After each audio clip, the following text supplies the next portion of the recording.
Good afternoon आशाताई. तर तुम्हा सर्वांचं स्वागत आहे परत एकदा तुमच्या स्वतःच्या हक्काच्या अशा आपल्या ज्ञानप्रबोधिनी यूट्यूब चॅनलमध्ये. तर मैत्रिणींनो, हा जो काही नोव्हेंबर 2025 चालू आहे, तर या महिन्यातील पहिल्या माता बैठकीचा व्हिडिओ मी तुमच्यासोबत शेअर केलेला आहे.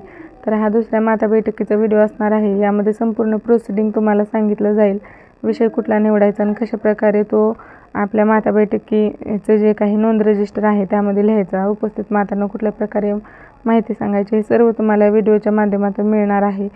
आणि अजून एक, जर तुमच्यापर्यंत हा व्हिडिओ पोहोचला तर तुमच्या इतर PSCच्या ज्या काही आशाताई असतील तर त्यांना देखील आपल्या ज्ञानप्रबोधिनी यूट्यूब चॅनलला सबस्क्राईब करायला सांगा.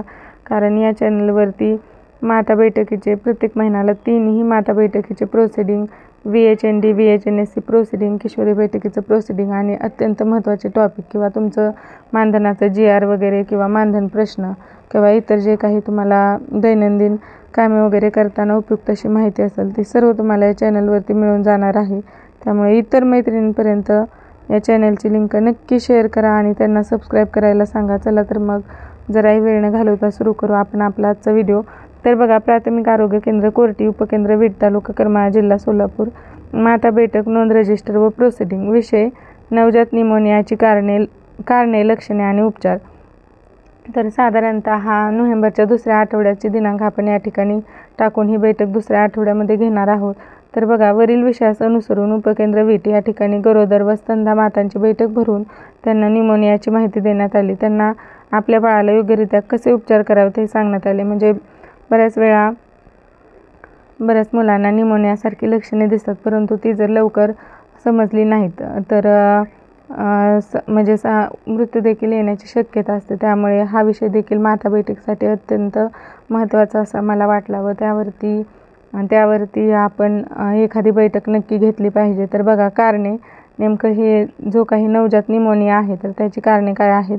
बॅक्टेरियल संसर्ग, बघा, streptococcus pneumonia, Haemophilus influenza, group B streptococcus, viral संसर्ग, डफ्ट इन्फ्लुएंझा, RSV, फंगल संसर्ग, कॅन्डिडा ॲस्पेरगिलस. कमजोर प्रतिकारक शक्ती असलेल्या बाळांमध्ये पर्यावरणीय घटक, अशुद्ध हवा, धूर आणि प्रदूषण. तर या सर्व घटकांमुळे, म्हणजे जे काही बॅक्टेरिया असतील किंवा व्हायरस असतील किंवा फंगल्स असतील, म्हणजे बुरशी वगैरे असेल किंवा पर्यावरणातील जे काही अशुद्ध हवा, धूर आणि प्रदूषण असेल, तर ही त्यांची नावे वगैरे आहेत की कुठले कुठले बॅक्टेरिया किंवा जे काही व्हायरसेस आहेत किंवा फंगल्स आहेत त्यांच्यामुळे या नवजात निमोनिया होतो. तर ही सर्व कारणे आहेत. तर ही कारणे आपण व्यवस्थित त्यांना समजून सांगायचे आहेत.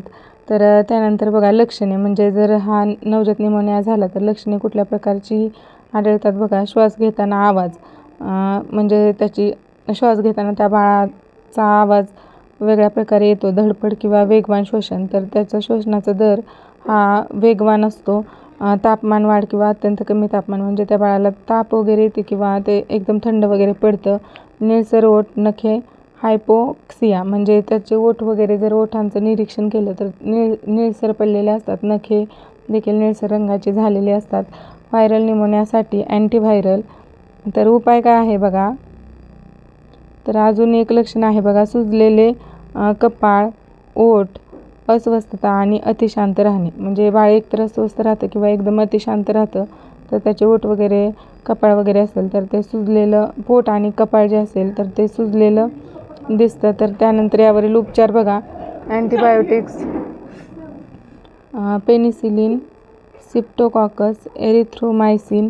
व्हायरल निमोनियासाठी अँटीव्हायरल, योग्य पोषण व हायड्रेशन, यात संतुलित आहार महत्त्वाचा, अशी माहिती सांगून बैठक संपवण्यात आली. तर यावरती जे काही औषधं वगैरे असतील तर ते व्यवस्थितरित्या घ्यावी. जे काही अँटीव्हायरल असतील किंवा पोषण वगैरे असेल तर पोषणामध्ये संतुलित आहाराचं महत्त्व देखील आपण सांगायचं आहे त्या मातेला. तर अशा प्रकारे शेवटी एकूण आपल्या भागात ENC PNC किती आहेत, परंतु त्यापैकी किती उपस्थित बैठकीस राहू शकले त्यांची संख्या आपण इथे लिहिणार आहोत. शेवटी त्यांची नावे त्या ENC PNC आहेत का आणि त्यांच्या स्वाक्षऱ्या वगैरे घेऊ शकतो. अशा प्रकारे हे जर प्रोसिडिंग तुम्हाला आवडलं तर तुमच्या इतर मैत्रिणींपर्यंत नक्की शेअर करा. धन्यवाद ताई.